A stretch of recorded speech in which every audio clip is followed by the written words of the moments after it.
நாளைக்கு குட்டிக்கு ஒரு ஃபோட்டோ ஷூட் இருக்கு.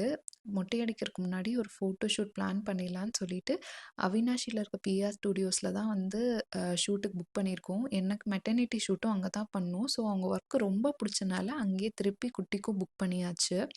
நம்ம வீட்லேருந்து 1 1/2 ஹார்ஸ்னால அவுட்ஃபிட்ஸ்லாம் வந்து முன்னாடி நாள் நைட்டே எல்லாம் பேக் பண்ணி வச்சுட்டா, காலையில டக்குன்னு கிளம்பிடலான்னு பேக் பண்ணிட்டுருக்கோம். அங்க மேக்ஸிமம் 1 ஹவர் ஸ்லாட்டுக்கு ஒரு 3 அவுட்ஃபிட்ஸ் தான் போட முடியும். பட் நான் பார்த்தீங்கன்னா, அரவுண்ட் 6 அவுட்ஃபிட்ஸ் கிட்ட எடுத்து வச்சுக்கிட்டேன். ஏன்னா, ஒண்ண விட ஒண்ணு அழகா இருக்கு. சப்போஸ் அங்க போய் எது கம்ஃபர்டபுளா இருக்கோ, எது டைம்க்கு ஒத்து வருதோ, அத போட்டுட்டு ரெஸ்ட் வேண்டான்னா வச்சிரலாம். சப்போஸ் எடுத்துட்டு வரலன்னா ஃபீல் பண்ணுவோம்ன்னு சொல்லிட்டு எல்லாத்தையும் எடுத்து வச்சுட்டேன். அண்ட் அது இல்லாம எக்ஸ்ட்ரா டவல் அண்ட் நாப்பீஸும் எடுத்து வச்சாச்சு. குட்டிக்கு எடுத்து வச்ச பின்னாடி, நானும் யோகுவும் வந்து பார்த்தீங்கன்னா, பீச் கலர் தீம் தான் பிளான் பண்ணியிருந்தோம். ஸோ எங்க ட்ரெஸ்ஸையும் நைட்டே வந்து அவ கூட எடுத்து வச்சுட்டோம். ஸோ காலையில வந்து சும்மா கிளம்பிர்லாம் அப்படின்ட்டு. நெக்ஸ்ட் டே மார்னிங் இன்னைக்கு தான் வந்து கிளம்ப போறோம். நான் வந்து புதுசா ஏதாவது ட்ரை பண்ணலாம் அப்படின்னு சொல்லிட்டு இந்த ஹீட்லெஸ் கேர்ள்ஸ்ன்னுலாம் பார்த்துட்டு என்னத்தையோ ஒண்ணு ட்ரை பண்ணி அது சத்தியமா ஒழுங்கா வரல. ஸோ வழக்கம் போல என் ஹேர் வந்து நேச்சுரலாவே கொஞ்சம் ஸ்ட்ரெயிட்டா தான் இருக்கும். ஸோ நம்ம ஸ்ட்ரெயிட்னர் பிரஷ் வந்து அந்த ஃபிலிப்ஸ் ஸ்ட்ரெயிட்னர் பிரஷ் வந்து எனக்கு சேவியர் மாரி லைக் எப்பாவது ரொம்ப ஃப்ரிஸ்ஸா இருக்க மாரி இருந்தா, அத எடுத்து ஒரு 4 ஸ்ட்ரைக்க போட்டோம்னா அப்படியே ஸ்ட்ரெயிட் ஆயிரும். ஸோ அதுதான் நான் மேக்ஸிமம் ஏதாவது இம்பார்ட்டன்ட் அக்கேஷன்னா வந்து நான் யூஸ் பண்ணுவேன்.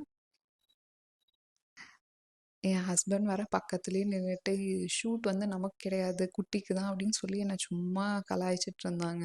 அது இல்லாம நான் என்ன நினச்சேன்னா, சரி நைட்டு நல்லா தூங்கி எந்திரிச்சா மார்னிங் ஃப்ரெஷ்ஷாக இருக்கலாம் அப்படின்னு சொல்லிட்டு நேற்று நைட் நேரமே தூங்கணும்லாம் பிளான் பண்ணி படுத்தேன். ஆனால் என்னைக்கும் இல்லாமல் அவள் செய்ன்னு நைட்டு செஞ்சுட்டா. இப்போ ஒரு ஒரு 1/2 அன் ஹவர் 1 ஹவர் நைட்டு முழிச்சிருக்காங்கன்னா, நேற்று night more then 2 to 3 hours முழிச்சிருந்தா. சொல்லப்போனால் நைட்டு நான் தூங்கவே இல்லை. ஸோ காலையில் ஓகே இது மாதிரி ஏதாவது மேக்கப் பண்ணி தான் அதுக்கு பேச்சப் பண்ணும் அப்படிங்கிற மாதிரி இருந்துச்சு. நல்லா இப்படி ஸ்ட்ரெயிட்னிங்லாம் பண்ணிட்டு, நான் வந்து இப்போ கிளிப் போட போறேன். ஏன்னா, எனக்கு ஒண்ணு தோணுச்சு, அவ ரொம்ப நாள் கழிச்சு இந்த ஃபோட்டோ பார்க்கும்போது, எவ்வளோ வந்து நேச்சுரலா இருக்கமோ, அவ்வளோ நேச்சுரலா இருக்க மாரி ஃபீல் ஆகணும். இப்போ நான் ஃப்ரீ ஹேர் விடுறத விட, நான் மோஸ்ட்டா அவ கூட இருக்கும்போது, இது மாரி பனானா கிளிப்ல தான் இருப்பேன். ஸோ, இந்த கிளிப்பே போட்டுக்கலாம்.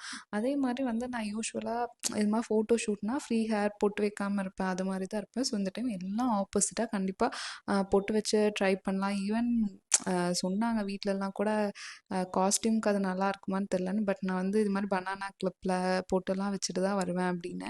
அண்ட் நீங்கள் என்ன மாதிரி இந்த ஐலைனர்லாம் எப்படி தான் வந்து எல்லாம் அப்படியே போடுவாங்கன்னு தெரியாது. நான்லாம் இப்படி ஒரு கையில் பிடிச்சிட்டு தான் போடுவேன். சத்தியமாக என்னை ஜட்ஜ் பண்ணிடாதீங்க. இதுதான் என்னோட லெவல் ஆஃப் மேக்கப் ஸ்கில்ஸ்ன்னு வச்சுக்கோங்களேன்.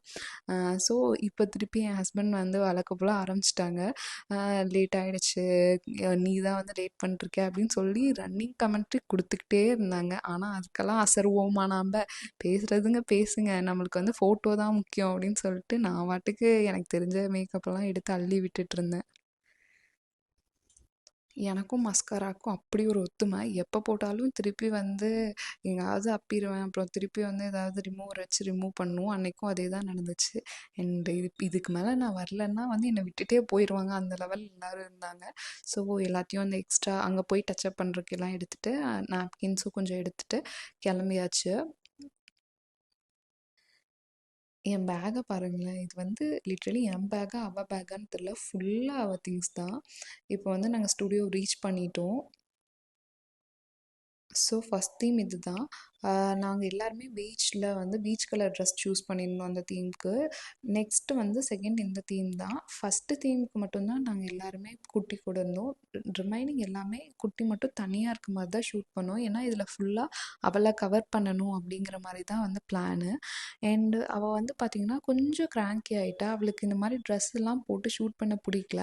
நெக்ஸ்ட் ட்ரெண்ட் வந்து ஃபுல்லாக அவள் டயப்பரில் இருக்க மாதிரி கான்செப்ட் தான். லிட்ரலி இதை வந்து அவள் செம்மையாக என்ஜாய் பண்ணா. டயப்பரில் இருக்க எல்லா ஃபோட்டோஸ்க்கும் அப்படி போஸ் கொடுத்தா.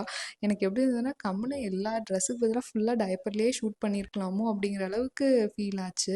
அண்ட் இது வந்து ஒரு அவுட்டோர் ஷூட் பண்ணோம். இது மாதிரி டப்பில் வந்து வச்சு அவ்வளோ என்ஜாய் பண்ணா. நீங்களும் கண்டிப்பாக ஏதாவது பேபி ஷூட் பண்ணுறீங்கன்னா டயப்பரில் வந்து ஷூட் பண்ணுங்கள். அது அவங்க அவ்வளோ என்ஜாய் பண்ணுவாங்க. ஸோ இதுதான் எங்கள் ஃபேமிலி காஸ்டியூம். நான் வந்து மேக்ஸில் ஒரு ட்ரெஸ் வந்து சூஸ் பண்ணியிருந்தேன். நான் சத்தியமாக அவுட்ஃபிட் இன்ஸ்போலாம் குடுக்கல. இந்த ட்ரெஸ் எனக்கு ரொம்ப கம்ஃபர்டபுளாக இருந்தது. அண்ட் என் பாடி டைப்புக்கு ரொம்ப அப்பீலிங்கா இருந்தது. எனக்கு வந்து எப்பவும் மேக்ஸிஸ் தான் கொஞ்சம் செட் ஆகும். ஸோ இந்த ட்ரெஸ் எனக்கு ரொம்ப பிடிச்சிருந்தது. அண்ட் நான் எந்த லிப்ஸ்டிக்கும் போடல. ஏன்னா ஃபோட்டோ எடுக்கும்போது அவள கிஸ் பண்ணுற மாதிரிலாம் வரும்னு சொல்லிட்டு நான் டின்ட்டர் லிப் பாம் சூஸ் பண்ணிட்டேன். உண்மையாலுமே தேகா லிப் பாம் ரொம்ப சூப்பர்பா இருந்தது. தென் குட்டிக்கு வந்து மொட்டை அடிக்கிறதுக்கு இன்னும் ட்ரெஸ் எடுக்கல. அவள தவிர எல்லாத்துக்கும் ட்ரெஸ் எடுத்தாச்சு. எல்லாம் கிண்டல் பண்ணிட்டு இருந்தாங்க. ஸோ நான் போய் அன்னைக்கு அப்படியே ஷூட் முடிச்சுட்டு என் சாரீக்கு மேட்சா அவளுக்கு ட்ரெஸ் எடுத்துடலாம் அப்படின்னு சொல்லிட்டு என் சாரீ எடுத்துட்டு நாங்கள் ஈரோட்டில் ஸ்ரீநிவி அப்படிங்கிற பொட்டிக்கு தான் போயிருந்தோம். அங்கே மேக்ஸிமம் நிறைய அது மாதிரி மேட்சிங் மெட்டீரியல் இருக்கும். நாங்கள் வந்து சில்கில் தான் பார்த்தோம். என்னோட சாரீ கலர் வந்து orangish red plus off white மாதிரி. அங்கே வந்து இந்த காஞ்சனா படத்தில் வர மாதிரி அந்த ரேட் எடுங்க இந்த ரேட் எடுங்கன்னு எல்லாம் எடுத்து வச்சுட்டு இதுதான் ஃபஸ்ட்டு சூஸ் பண்ணியிருந்தோம். பட் எனக்கு கீழே ப்ளெயினாக இருக்கிறது கொஞ்சம் பிடிக்கல. தென் அவங்க வந்து அதில் புட்டா டிசைன் வரதோட அந்த ஆஃப் ஒயிட்டில் வந்து ஒன்று எடுத்து காமிச்சிருந்தாங்க.